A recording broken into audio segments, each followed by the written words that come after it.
Okay, so I'll start by adding that I only started working on Lustre in 2003, but obviously I began my career kind of a little bit earlier than that, I should say. So anyway, I'll start with the remarks that throughout those slides, you'll see me referring to Whamcloud, which is, as many of you probably know, but maybe not everybody, it's just a division at DDN, and DDN is a somewhat big company, different divisions, and so that doesn't mean what I describe here as done by core Lustre team is done at other places. Yeah, and also I wear many hats, and one of them is the gatekeeper for Lustre, which means all the patches go through me, and I'm a little bit more tightly interacting with QA people and such. And so, like today, I'm speaking with that kind of hat on and not the developer hat on. So Lustre is a complicated piece of very actively developed software. We are just almost at the 1 million and a quarter lines of code, and the change rate is almost 10%. We have 100,000 lines of code changed annually across thousands of commits, and those are just the accepted ones. There's a whole bunch that are rejected for one reason or the other, and of course, before a commit is ready for landing, there are multiple iterations as well. So lots of work going into those. And it runs on 60% of faster supercomputers. I wanted to split them into like top 10 and top 100, but it looks like at least this year, the percentage is roughly the same at 60%. So makes it easier, right? The important thing is on all of those machines, the downtime is really, really expensive and they really, really don't like it. And so we need really extraordinary testing to make that happen and to keep it like really, really stable. The part of the problem is it's really hard to find the testing systems that rivals something in top 10, right? So even top 100 is kind of hard, but top 10 is especially hard. So have to do with what we get, right? And it's not just testing that kind of is complicated at those kind of scales. Just a bit of a brief overview. The Lustre development systems are multiple. It begins with all the typical stuff, right? So we have Jira, where all the tickets are filed. We also create documentation for ongoing projects there, all sorts of designs and such. But this is also where bugs come to, where unhappy or sometimes happy users document what annoys them and let us know we need to work on that. We use Gerrit for tracking patches and change management and code reviews and stuff like that. And then Jenkins for just the build. So I know other projects also use it for testing, but we don't do that because our testing is kind of complicated. So for us, Jenkins is just a way to automatically build things. And then homegrown piece called Autotest takes over and actually executes testing. There's a whole bunch of those builds. We support multiple distros, multiple architectures, things like that, because Lustre runs on those diverse machines. And somehow, some people tend to think that, oh yeah, if I use this new fancy architecture, I could get ahead of everybody. I mean, it actually does work sometimes, as Fujitsu showed us some time ago with their it was Spark-based something, right? The K computer one that came out of nowhere and beat everybody like twice, to everybody's surprise, several years ago, maybe more than several. So Autotest then kind of moves the results into the system called Malu, which is also a homegrown one, and that one reports the status back into Gerrit to show you if something have failed, so you need to pay attention and other results and such. To give you an outline of the integration pipeline, at first, people submit patches. Those patches undergo the static code analysis. Then there's testing performed by two parallel systems that have somewhat different goals. We'll talk about that a bit later. Then there are manual code reviews, and we require at least two other developers to give a thumbs up on the patch being good before it's actually considered for inclusion. There are some small exceptions, like testing only patches might only be okay with a single one, but like nothing goes in without extra reviews, that's for sure. And so this is all repeated until all the prerequisites are met. And meanwhile, in parallel, the baseline status on the test systems is received from like running testing on the actual branches. Then for the integration testing, we have a special tool that collects the list of patches that do meet the criteria. I go over that and pick patches into what we call master next, which is the integration branch. That's kind of important, as I'm sure you know, because while every patch was tested in isolation, there sometimes are unforeseen interactions between the patches on multiple levels possible. Sometimes it could be that one patch breaks something that the other needs for compilation. Other times it breaks at runtime and so on.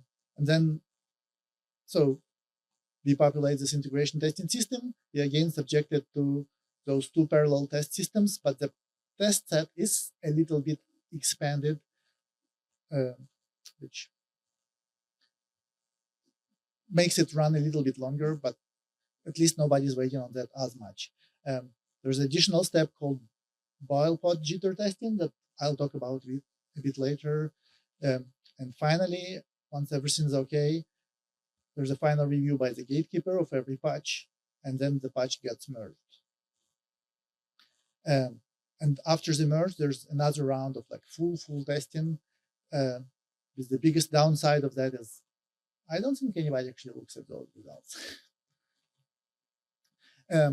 So just a note on static analysis. When that was kind of revealed in 2000 or so by Kaverity, it was an interesting idea that I think is widely misunderstood now by many. And so their idea was that we'll flag the code, like strange pieces of code, and that should promote re-reviewing that so that people then go and look with their eyes and confirm everything's okay here and all around that. Somehow it became a tool for managers that run every once in a while on a code base, and some stats are published that, hey, look, we have low numbers. And of course, the commercial offerings are all shaped around that. You are sold some pretty tables and graphs and stuff like this, but it's actually pretty hard to integrate into actual code reviews and things like this. Even finding what the tool is trying to warn you about sometimes is hard. It's like navigating a whole bunch of web pages. But the problem, as I see it, is if you test the slate, then the bug is already in the code, and there's a lot less incentive to fix it. People think it's somebody else's problem. They have other priorities. They've finished with their current patch set. So then the manager thinks that, oh yeah, this is really trivial, and so we'll assign some junior people to learn on stuff, and this results in disaster sometimes. One of my favorite ones that I remember is at Intel. They flagged that, oh yeah, string copy is an unsafe function, so we will use string, not copy, string compare is an unsafe function, so we'll replace it with string and compare, and we'll just use the source string length as the length of the string. And so if you submitted an empty password, well, it says that sure, that matches, and so your ME engine, the management engine web interface would allow anybody if you just submit an empty password. So it works great, right? But no warning anymore, right? So anyway, I have a strong belief that the proper way to run those systems is to run them at every patch and make sure there's nothing wrong getting in before the patch is accepted. And this is what we do for static analysis at Whamcloud. We run static analysis on every patch. The tool of choice is SMatch. It has been created roughly just after Coverity was created, but with the idea of being an open tool, so you could easily integrate it everywhere. And it's nice and free and open source. It also targets Linux kernel, which is, again, great because Lustre is Linux kernel file system. It's also on the bleeding edge of all the research in the area, and you could pick something fresh enough and get all the new detections that are very interesting. Importantly, it does produce an easily parsable text output. So then you could put into scripts and integrate with whatever you please, like Gerrit. And overall, it's okay if it produces some false positives. The whole idea is the comments are an anchor for a reviewer to kind of pay more attention somewhere that's risky. Otherwise, you're presented with like a huge wall of code changes. And it's really hard to concentrate which part would be more kind of important. I've seen people do checklists and stuff, and that probably works for some, but it's way too easy, especially for larger patches, to just have glaze over as you kind of go through stuff. And so those kind of anchors definitely do help a lot. It's still important not to have many false positives. And of course, we also run the tool on the on the actual branch and make sure all the existing false positives, and not even false positives, but existing known things are not included. So every patch only gets whatever's new stuff being added that the tool is warning about. So this is roughly how it looks like. You get inline comments in Gerrit. This is a simple example of a simple problem, right? So on an error exit pass, somebody takes a spin lock the second time instead of releasing it. And everybody knows error exit pass are the most buggy pieces of the code anyway. A well-made observation. It also promotes a faster turnaround for development, right? So like here, a suspicious bit of code highlighted, and it's not actually even a change that the developer made. The change was made elsewhere by changing the structure size. And so it does come to head in this area where suddenly we do whatever it is we do. But anyway, it accesses some sort of a structure of a different size. There's like a buffer overrun, and the tool says that, hey, look, there's like much bigger areas that you want to actually access than there actually is. And then a code reviewer certainly latches onto this and says that, hey, look, this indeed is wrong. And then a developer in a different time zone, next time he sees this in his morning, updates the patch. So that's kind of working as designed. Imagine if it actually was accepted like this, unnoticed, and suddenly you see it as much later, maybe in the worst possible case somewhere. So now to the testing systems. One test system is the auto test. It runs many test sessions for every patch. Overall testing time, about 150 hours. Obviously, it's not linear time, right? So it's all parallelized. So actual time, like work clock time, if the system is not busy, is just a bit over 10 hours, it looks like, which is still a lot of time. And so there's lots of temptation for people to request that, oh yeah, my patch is really trivial. I really don't want to run all of that and wait for it and be subject to all the potential false test failures and stuff. So like really big clamoring for that. So we've caved in a little bit on that front, and the developers are able to request certain like reduction in the test workload, but it did backfire in the past several times where people say, oh yeah, my code is trivial, and then it turns out that, well, maybe not so trivial as they insist. So I decided that I'll take things into my own hands and I'll do a parallel structure, test infrastructure, just by a developer for a developer. So, and as they say, if you want something to be done well, do it yourself. So I decided that I want the builds executed like light and fast, like under 5 minutes. I want a first health check results in 10 minutes and overall results in like 2 hours or something like that, which is still short enough that the developer probably haven't switched their attention to something else and it's hard to pull into everything.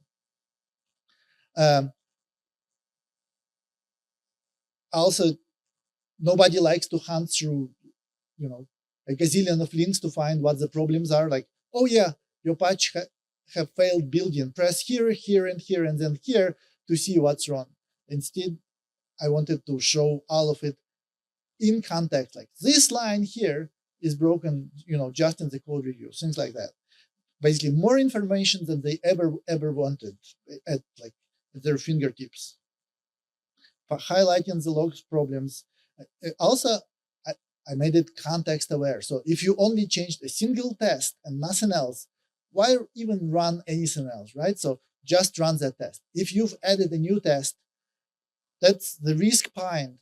We don't actually have any statistics of how well that would run. So why don't we run it at 20 more times just to see how well it works, right? Little things like that, but they do add up. I also added full debug kernels, so all those theoretical issues, like use after free is totally safe, right? Like it doesn't crash right away. So all those things, debug kernels help you find a lot better. And so it only runs like 50 hours of CPU, not CPU, but like VM time.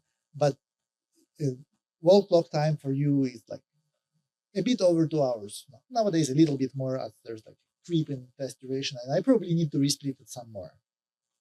The tool is fully open source, so if you are interested, it's there on GitHub, and you could grab it and also do something with it beyond my wildest imagination, I guess. So this is a sample interaction of the tool.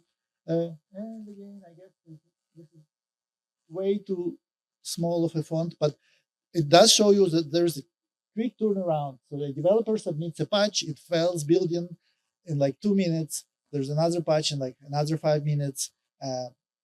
It crashes, but in some unknown location. And then there's another patch, and it again crashes in 5 minutes.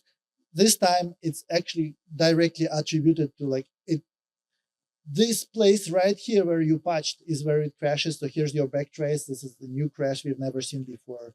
And so the whole thing takes like 2 hours, and then 10 minutes after this,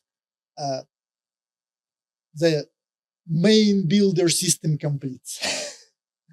So you see quite a big usability impact for developer to have a much quicker turnaround. Otherwise, they wouldn't even they would be waiting all those hours just to finish building this whole thing on the main system. And I mean, developers could always build locally and test locally, but it looks like lots of people don't bother because it's too hard. And I mean, or they are busy, or I'm sure there are lots of other reasons.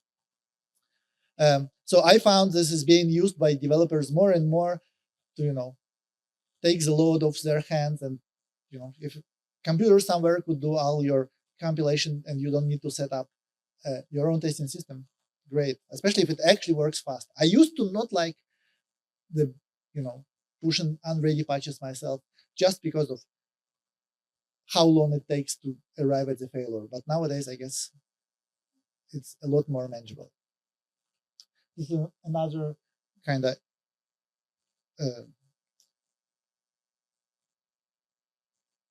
I guess this is the one where the testing is like 20 minutes after the full testing, where the build of the official system is 10 minutes after the full testing is complete on my system. So, and if you wanted more details, you could press one of those links and you get additional information like, oh yeah, there are all those warnings which are color coded, like yellow is something we've seen before, probably not your fault. Anything that's new, that's probably your fault, will come as red on those. Anyway, there's a different class of issues that is, typical with multi-threaded programming, and it's the race conditions. And I was exposed to it very closely. I think it was 2008 or 9, where Oak Ridge was having, and at the time I've been working very closely with Oak Ridge, and so they had deployed a new system, a new Lustre version, and it was crashing every other week. And because of this frequency, they were annoyed, but not annoyed enough to actually enable any extra debugging that makes everything much slower. And so we definitely needed to come up with other ways to catch things without running at like super full scale, which is very expensive. And how development does typically happen on many fronts, right? You write a little bit of a simple code and you run it on your laptop, or maybe in 2 VMs, or if you're like really, really sure in your stuff, maybe it's 10 VMs. But then you deploy at like Titan or something, and it's tens of thousands, like 3 orders of magnitude bigger systems. And of course, things don't go well then. So as I was experimenting with stuff, I accidentally stumbled upon a technique that appears to be underappreciated everywhere, which is you run a whole bunch of VMs on a single node, and that tends to promote races a lot. So the way this works is typically when you have a VM and it has multiple virtual CPUs, every CPU is seen as a thread of execution. And so if you run, say, 10 VMs, each of which has 8 virtual CPUs, but your whole box only has 8 CPUs, there's not enough CPUs for every thread. So they preempt each other. And so from inside, it looks like your CPU randomly pauses for some amount of time. And it's in completely random places. But the other threads actually continue executing as if nothing happened. And so even the tiniest race conditions suddenly open up so wide that you could drive a truck through them. And so I've run a system like this, and we discovered that race condition and like in 15 minutes or something, which was really nice. And it was just a too good opportunity to pass up. And that was how the boiling pot was run. I scaled up the system to a lot more VMs and a lot more, like it's still a single system, but now it has 2 terabytes of memory. And so instead of just 10 VMs, it's 150 or something like that. So much more scaled up, and it catches all sorts of like super tiny stuff. And at first, when I ran it, the system would crash like every 5 minutes, then like every 20, every half an hour, every hour, then once a day. And now it's typically a crash in like several weeks. And so the integration branch is subject to this testing now. We typically run it for like 3 days to a week. If nothing crashes, we know it's good. If something crashes, it's typically very visible, like very well, and you could go back and determine which patch that is responsible for this. Or if you couldn't, at least there's some possibility to do bisecting and some guessing and stuff. But it greatly reduces injection of all sorts of race conditions in the code. And I believe the quality of the system, Lustre system went way up with this and other measures over the years. And so it used to be that every time you push a new release and deploy it at something like Oak Ridge, it's like 2 weeks, all hand on deck. And I was actually moved to Knoxville, Tennessee, just so I could live near Oak Ridge and help them in time of trouble as one of my main jobs. And then eventually things stabilized mostly, but they would still run like testing on master branch every once in a while, and they'll call me ahead of time, and I'll spend the night with them so that there's less latency, and I could capture all the debug information as the crashes were happening. And so the crashes were less and less over time. And nowadays they still do this, but they don't even call me anymore. We just get some reports every once in a while that, oh, we've tested the latest master and it still works okay. So kind of neat. I also tried this on other code, like, in kernel NFS, and it immediately exploded so spectacularly. I wrote, like bug report into the Linux kernel, and Alvira came and said, like, it looks like nobody even is running NFS anymore, looking at those traces and how it crashes. But it was really just race conditions that were, they are race conditions because they are race conditions. You need quite a bit of luck to actually hit them. And another note, I guess, is on test suite fragmentation and monoculture, right? So the big risk with all those tests and stuff is people write their test scripts and unit tests and stuff, and they think it's a good approximation of the real world. But the real world doesn't always agree. And so we've seen this many times in our own testing, as you put things in and people try to work around the test system. So just my test passes here, and then when you try to use it, it doesn't work as well. So to improve robustness, it really helps if multiple people run things in multiple environments, hopefully not using even exactly the same scripts. We address this sometimes by having the boil pod that does completely wild workload in different environments, and the parallel test systems that I have is also a different environment.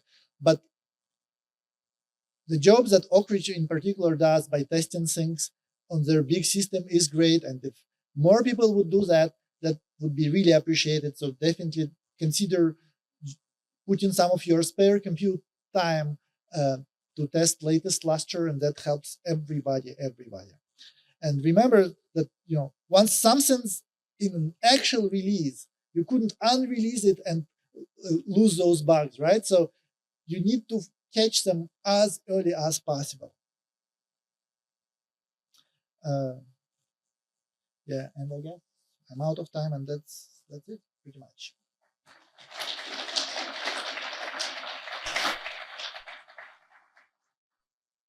Questions? Do we have any questions?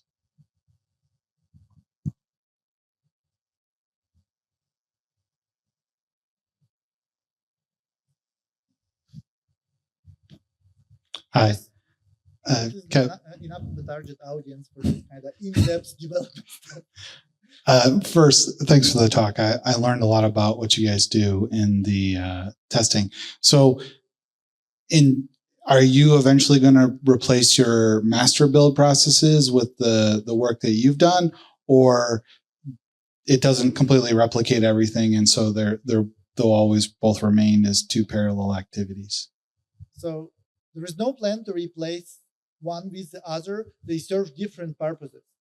The one that I've done is aimed at developers to get them things quick. The one that we had before is still useful. It does a lot more architectures. It doesn't cut any corners. For example, I don't rebuild the kernel every time something changes, because typically, the kernel doesn't change anyway.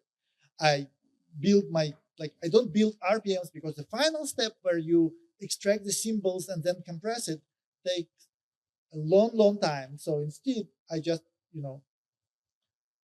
I build out of the build tree. I make a squashfs out of that, and I then mount that in a VM, and that saves a lot of time. And so all those shortcuts are great for testing, but don't necessarily represent a replacement for the real system. So from the get-go, I told our QA people that I'm not out to, for your job.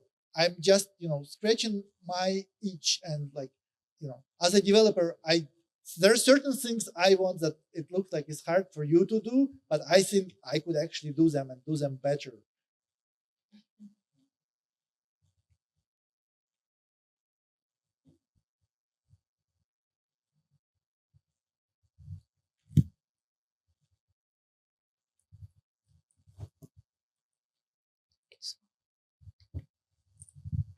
Maybe just a developer comment. Your system is extremely helpful. Like it's much more than we can do in our home machines, and I don't have to set it up every time. So thank you very much.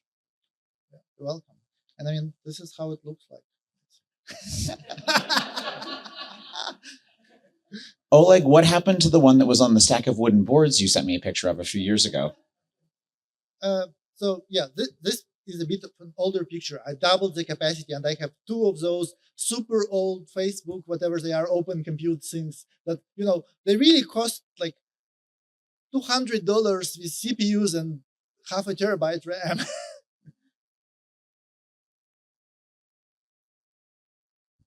All right, let's give Oleg another hand. Okay.